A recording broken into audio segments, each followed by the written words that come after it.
today's video, naka-Fortuner nga tayo ngayon at ito ang Fortuner na to ay ibabuff natin at lilinisin natin. 2019 model nga ito at talagang napakagrabe na nga ang libag at talagang watermarks nito. Talagang napakahirap alagaan, lalong-lalo na ang kulay na itim. Talagang dark color ang pinakamaselan sa lahat. Pagdating nga sa interior niya ay lilinisin na nga rin natin para mas maging pulido. Wala sa usapan namin maglinis ng sasakyan pero talagang lilinisin ko dahil wala namang iba-iba at kamag-anak ni Commander yung may-ari nito. Kasi ang binili niya sa akin ay pabapping lang sana pero sobrang naawa ko sa loob kaya lilinisin na rin natin. Napakasipag ka kung talagang itim at dark color ang sasakyan mo, talagang napakahirap yung maintenance ng itim. Kahit kakawasing mo lang mamaya-maya ay napakakapal na ng alikabok at sobrang halatado nga pag ito ang nagdumi. Pagdating sa kulay itim na ito ay talagang kahit kakawasing mo lang mamaya-maya ay maalikabukan ka agad ito kahit wala pang 5 minutes na nawashingan. At sobrang halata nga yung mga watermarks dito at yung maliliit na gasgas at lalong-lalo na yung mga namumuti na mga gasgas niya kasi yun ang hirap sa itim, talagang namumuti-muti siya. Kaya ito sinimulan na natin i-buffing. Ito nga ang kasama ko magbabapping dito ay si Jake at saka si J-Lord. Pagdating sa pintura at sa pagbabapping ay lagi ko silang tinatawag. Sobrang hirap pakinisin nito at nakailang coating nga kami dito ng bapping. Talagang ganun talaga pagdating sa itim. Sobrang selan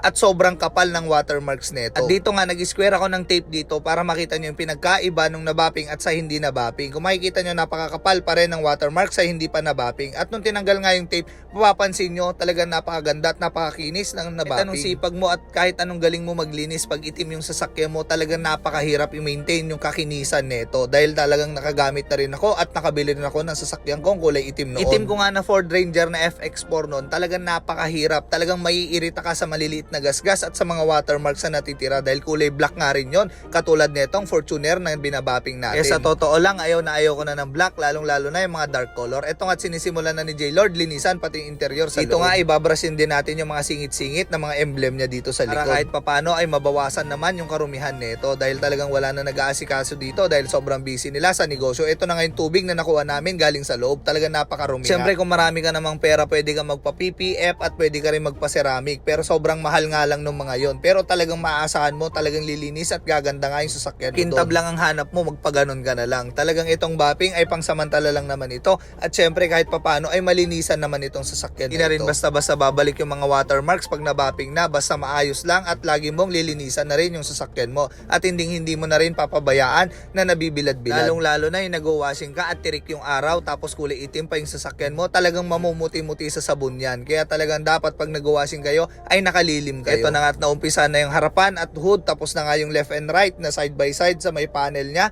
at mamaya-maya makikita nyo na kung anong kinakalabasan. Dito nga tamang paturo pa tayo kay paring Jake dito para mas maging okay at talagang malinis yung kalabasan nito. Hilig na hilig ko rin magpakintab ng sasakyan. Ito nga sa engine bay, nagulat ako nung binuksan ko. Talagang hindi yata binubuksan to hanggat hindi nag-change oil. Ako naman pagdating sa sasakyan, kada washing ko pinupunasan ko rin yung sasakyan dahil ayaw ko nagpapa-engine wash. Ito nga hindi ko na in-engine wash. Tamang punas na lang tayo dito para kahit papano luminis naman at mabawasan yung kakapal ng alikabok na dito. Pakahirap kasi magpa-engine wash, mamaya maapektuhan yung mga hindi dapat mabasa ay mababasa. Kaya ito, pinagtsatsagaan na lang natin sa punas-punas. Ito nga't nagpapatuyo na tayo at medyo gagabihin na nga tayo. Ito nga't natapos na, mamaya-maya ay wawashingan naman na natin kasama nga si Jake at syempre si J-Lord dito. Kung ako lang mag-isa nito, baka 2 araw kung titirahin o 3 araw kung titirahin ito dahil napakahirap talagang linisin ng kulay itim. Siyempre yung amoy aayusin din natin dahil alam nyo naman na may binebenta tayo sa TikTok. Ito ang green tea antibacterial ang gagamitin natin. Talagang napakabango at napaka-solid nga para mag-back to zero naman yung loob ng sasakyan nito. Siyempre para maging amoy brand nyo na naman ulit, napakalinis na nga ng loob at labas, siyempre napakakinis na rin ng paint niya. Alas 8 namin sinimulan, alas 5 kami natapos, talagang gagabihin na nga kami sa sobrang dumi nito pero makikita nyo naman kung gaano kaganda yung kinalabasan. Lalo na sa interior niya ay napakaganda at napakalinis na. Siyempre babaguhin natin yung amoy at iba-back to zero na natin ito para matuwa naman yung pinsan ni Commander at siyempre pinagkatiwalaan niya tayo dito sa Fortuner niya